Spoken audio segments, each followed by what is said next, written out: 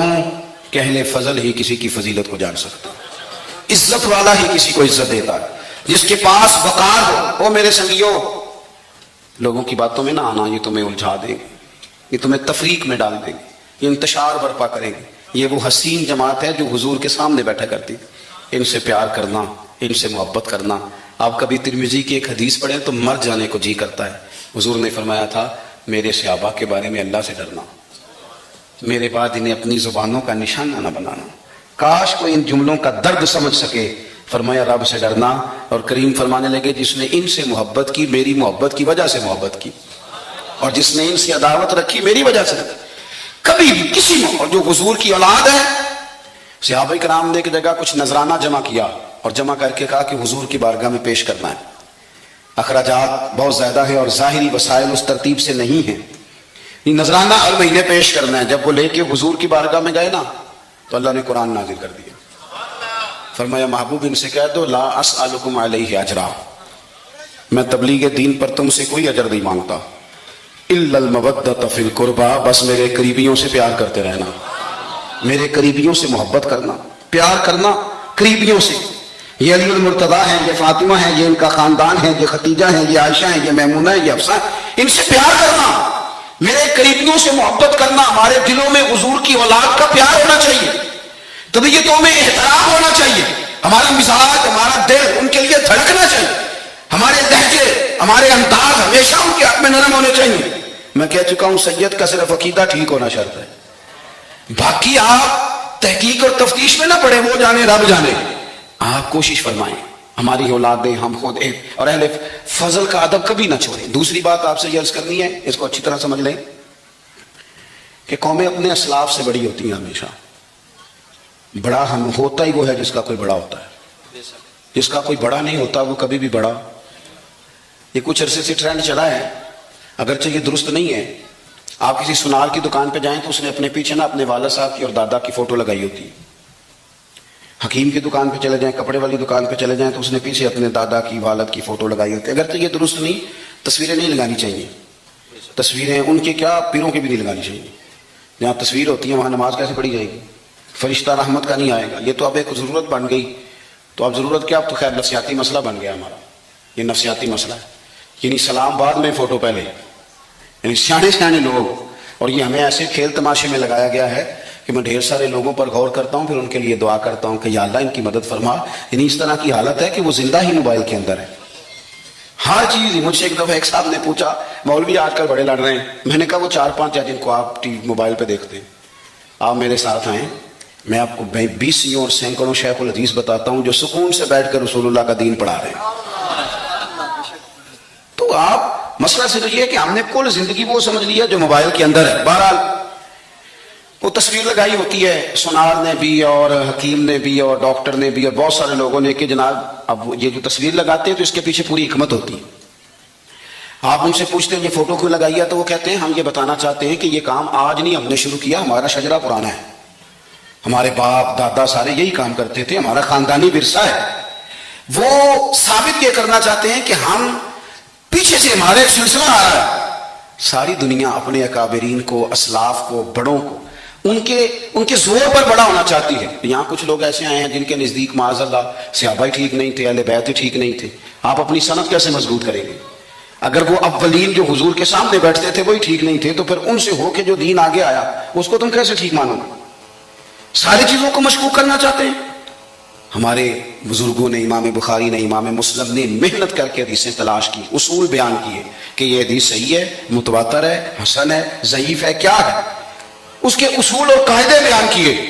اور جب انہوں نے خود پوری تحقیق کی, آپ تھوڑی سی, آپ مشکل بات نہیں کر رہا, تھوڑی سی آپ غور کریں گے, انہوں نے سینکڑوں میل کا سفر کیا, گھوڑوں پہ, پیدل, اونٹوں پہ, ریسرچ کر کے بتایا کہ یہ حدیث بالکل درست ہے, اپنی سند کے اعتبار سے, متن کے اعتبار سے یہ متواتر درجے کی ہے. انہوں نے پوری ریسرچ کی. پھر غور کریں کیا کہہ رہا ہوں, جب پوری تحقیق کر لی تھی تو پھر انہیں کہنا چاہیے تھا نا یہ نبی پاک نے فرمایا, کہنا چاہیے تھا نا کہ یہ حضور نے فرمایا, ہماری تحقیق ہے, حدیث درست ہے. لیکن کسی نے بھی ڈائریکٹ نہیں کہا. انہوں نے جب بھی کہا کہنے لگے حضرت عبداللہ ابن عمر فرماتے ہیں کہ حضور نے یوں فرمایا, حضرت انس بن مالک فرماتے ہیں کہ حضور نے یوں فرمایا. حضرت جناب سیدنا سیدہ عائشہ صدیقہ فرماتی ہیں یوں حضور نے فرمایا، حضرت ابو ہریرہ فرماتے ہیں یوں حضور نے فرمایا۔ انہوں نے نا پہلے اس صحابی کا نام لیا جنہوں نے وہ بات اپنے سینے میں محفوظ کی۔ کیا بتایا انہوں نے ہمیں کہ ہم دنیا گھوم آئے ہیں، ریسرچ کر آئے ہیں، تلاش و بسیار کے بعد اس نتیجے پہ پہنچے ہیں کہ دین کا اصل فیض وہی ہے جو صحابہ اور اہل بیت کے سینوں سے ہو کے امت کو نصیب ہوا ہے۔ اصل فیضان وہ ہے جو وہاں سے ہو کے آیا۔ تو ایک بات تو یہ کہ اہل فضل کی عظمت، اور دوسری بات کہ اپنے اکابرین کے ساتھ جوڑ کے رہنا، اور تیسری بات حضرت سیدنا امام حسین، حضرت امام حسن رضی اللہ تعالی عنہما، ان دو شہزادوں سے نا نبی پاک صلی اللہ علیہ وسلم نے جو محبت فرمائی ہے نا وہ بھی بڑی قابل دید ہے۔ حضور نے جو ان سے پیار کیا، کچھ لوگ ایسے ہوتے ہیں کہ جن سے انسان جب پیار کرتا ہے، محبت کرتا ہے، تو وہ بات نا دور دور نکل جاتی ہے، وہ بات پھیل جاتی ہے۔ ان کے ساتھ نا میرے نبی پاک کا خصوصی لگاؤ ہے۔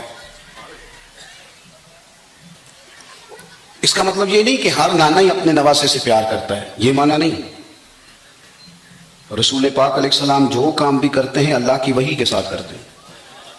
حضور کا ہر کام وحی خدا ہے، اپنی مرضی سے حضور کوئی کام نہیں کرتے۔ تو نبی پاک نے جو بھی کیا ہے وہ امت کے لیے نمونہ ہے۔ حسنین کریمین سے جو حضور کا پیار ہے، جو نبی پاک علیہ السلام کی ان کے ساتھ والہانہ محبت ہے، اعلیٰ حضرت بریلوی نے حدیث لکھی ہے، راوی حضرت عثمان غنی ہے رضی اللہ تعالیٰ عنہ۔ حضور سید عالم صلی اللہ تعالیٰ علیہ وآلہ وسلم نے نا گھر میں پیغام بھیجا، فرمایا فاطمہ سے کہو ذرا حسن حسین کو تو بھیجے۔ یہ سارا دن ہی حضور کے پاس رہتے ہیں، سارا دن ہی، لیکن وہ جو والہانہ پن ہے، جو محبت ہے، جو ان کے ساتھ محبوب کا خاص لگاؤ ہے، سیدہ سے کہو ذرا شہزادوں کو بھیجے، تھوڑی سی دیر ہو گئی آنے میں۔ اعلیٰ حضرت فرماتے ہیں یوں لگتا جیسے سیدہ فاطمہ کپڑے نہیں وہاں بدلنے لگتی بچوں کے، خوشبو نہیں لگانے لگتی، تھوڑی تیاری میں دیر ہو گئی تو محبوب نے نظریں جمائی ہیں اس حجرے کی طرف جہاں سے امام حسن اور حسین نے آنا ہے۔ رحمت کی عجب ہی جھمیلے ہیں، حسنین یہاں پر کھیلے ہیں۔ تو دونوں شہزادوں جب دروازہ کھلا تو حضرت عثمان غنی کہتے ہیں بچے جب نکلے نا دونوں، تو یہ کوئی 10 15 50 100 میل دور سے تھوڑی آ رہے ہیں، تو یہی رہتے ہیں محبوب کے قرب خاص میں، انہیں سایہ کرم ہر وقت نصیب ہے۔ لیکن نبی کریم علیہ السلام کا جو والہانہ پن ہے، جو ان کے ساتھ حضور کا رشتہ محبت ہے، جیسے ہی دونوں شہزادے آئے، حضرت عثمان غنی فرماتے ہیں محبوب نے مقدس گھٹنے زمین پہ رکھ دیے اور دونوں بازو کھول دیے۔ ایک شہزادہ اس سینے سے لگ گیا اس کندھے سے، ایک اس کندھے سے لگ گیا۔ اور پہلے بھی حضور پیار کرتے تھے، پر آج تو رخ ہی بدل گیا بات کا۔ اللہ کے پیارے حبیب علیہ الصلوۃ والسلام فرمانے لگے اے اللہ، یہ دونوں شہزادے کندھے سے لگے ہوئے، حضور فرمانے لگے اے اللہ میں ان دونوں سے محبت کرتا ہوں، تو بھی ان سے محبت فرما۔ اور کہا اے اللہ جو جو میرے حسن حسین سے محبت کرے تو ان سب سے محبت فرما، تو ان سب سے پیار کر جو میرے حسنین سے پیار کرے۔ اللہ کے پیارے محبوب علیہ السلام کی محبت جب حضور کو، بھائی جس چیز کی طرف محبوب نے ایک دفعہ دیکھا ہے نا، وہ غار ثور میں حضور ایک دفعہ گئے، 3 دن قیام کیا، ایک دفعہ گئے، تو ہمارا تو کئی بار جانے کو دل کرتا ہے۔ جہاں حضور تھوڑی دیر قیام فرمائیں اس جگہ سے پیار ہو جاتا ہے۔ اور جن شہزادوں سے حضور اس والہانہ انداز میں پیار کریں، ان کی محبت، ان کا پیار ہمارے دلوں میں ہونا چاہیے، اور کچھ نہ ہمارے جذبات ہونے چاہیے، کچھ ہمارے جذبات میں والہانہ پن ہونا چاہیے ان شہزادوں کے لیے۔ آج کل نا ہمارے ہاں دور ہے تقریروں کا، پوسٹیں لگانے کا، اپنی اپنی کا، اور ویسے بھی جو جو ہم لکھ رہے ہوتے ہیں، جو بول رہے ہوتے ہیں، وہ اپنے لیے نہیں ہوتا الا ماشاءاللہ، وہ تو سامنے والے کے لیے ہوتا ہے۔ تو حضرت مجدد الفسانی رحمۃ اللہ علیہ کے حالات پہ ایک سیرت نگار نے لکھا ہے کہ آپ نے ایک شخص کو نا اپنے سلسلہ نقشبندیہ میں اجازت دی کہ اب آپ بھی آگے اللہ اللہ بتائیں، تربیت کریں، یہی طریقہ ہوتا تھا۔ تو ان کو خلافت دے دی، اب وہ سلسلہ طریقت میں آگے اشاعت سلسلہ کا کام کریں گے۔ کچھ عرصے کے بعد وہ خلیفہ صاحب نے حضرت شیخ کو خط لکھا تو کہنے لگے حضور آپ نے فقیر کو اجازت دی تھی، اب میں تقریر بھی کرتا ہوں، تدریس بھی کرتا ہوں، تصنیف بھی کرتا ہوں۔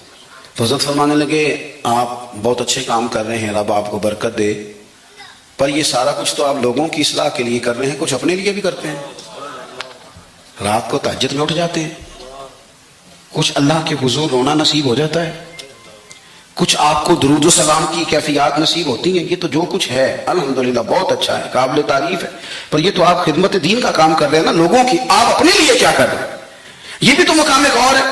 بہت ساری چیزیں آج ایسی ہیں جو تقریروں میں تحریروں میں، لیکن ہمارے پرانے بزرگ جو تھے ان کا رنگ اور تھا، ان کا انداز والہانہ تھا، والہانہ.